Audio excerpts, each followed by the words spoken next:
Hey guys, just wanted to make this video about Tucker Carlson and Valuetainment and Patrick Bet David. First of all, Patrick Bet David, I think, is a really awesome guy.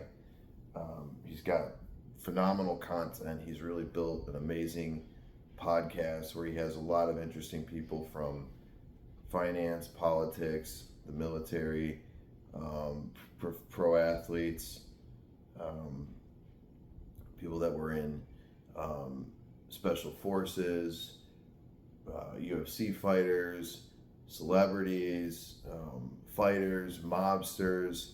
Just really is an incredible podcast. And, you know, I know that he offered Tucker Carlson $100 million deal to come work on his network, or podcast, but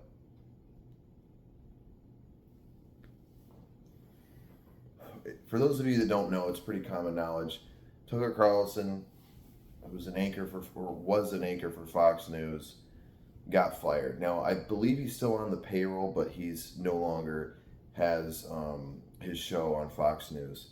And this actually is a big deal because Tucker Carlson really talked about a lot of things that most mainstream media will never talk about. And I believe he interviewed Alex Jones. I know he interviewed Andrew Tate. I know he's interviewed Jesse Ventura. And one thing that I've noticed about him that's really different from other news anchors is that he allows people to actually talk. And he sits and he listens, and he really wants to understand where these people are coming from. I believe he also interviewed Jordan Peterson, but I could be wrong on that.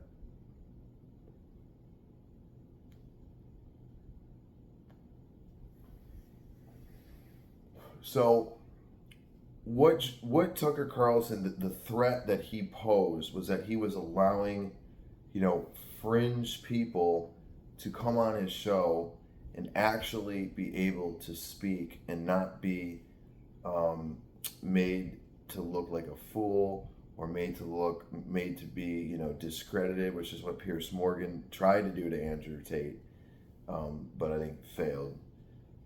And mainstream media doesn't want that. Mainstream media wants to push a narrative and wants the news anchors to toe the party lines. Tucker Carlson wouldn't do that. He really wanted to let these men speak and really truly wanted to get to understand what they believe and why they believe it. And that's what a news anchor should do. Okay? So, because a lot of people said he normalized, conspiracy theories.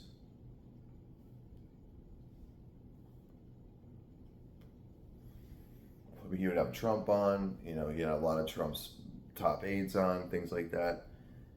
Now, Patrick Bet David, who is the owner of Valuetainment, allows people, he's almost become sort of like a Joe Rogan, where he has people come on his show, he lets them have the floor, he asks them questions, he lets them talk, he doesn't interrupt, which is what a lot of these fucking news anchors do.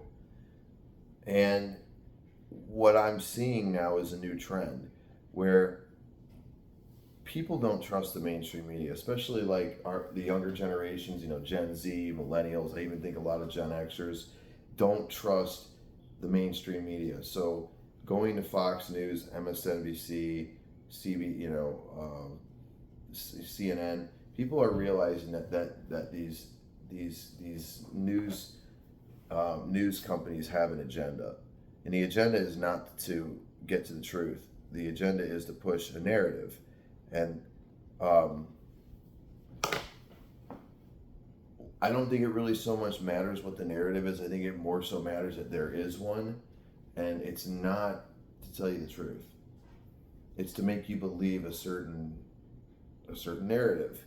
And so the trend that I see is that we're, as a society, actively seeking out alternative news sources to find out what's going on in the world, which is really a great thing. And it's a threat to mainstream media, because what the future is going to be, and it's already happening now, is people are going to get their news from podcasts. They're not going to get their news from the mainstream news outlets, which is good, because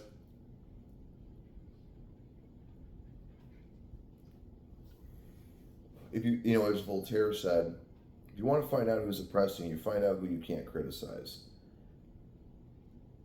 And that is exactly one of the plays that is in the playbook of the mainstream media.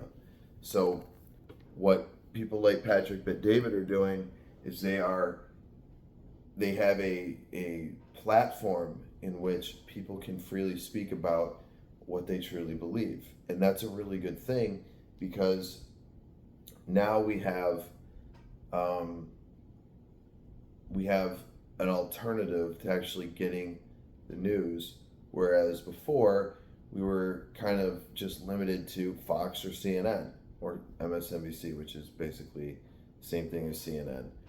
So it's going to either A, totally disrupt the media, or two, I think it's going to force mainstream media to get more honest, because they're being faced with a massive platform of where a lot of people are getting their news from. And that's a really good thing. So polarity is important. Alternatives are important. Options are always important. And that's a good barometer, I think, for freedom, is that there can't just be 2 or 3 big sources of news and everything else doesn't exist, or there is nothing else that exists. Now there is. So it's a good thing.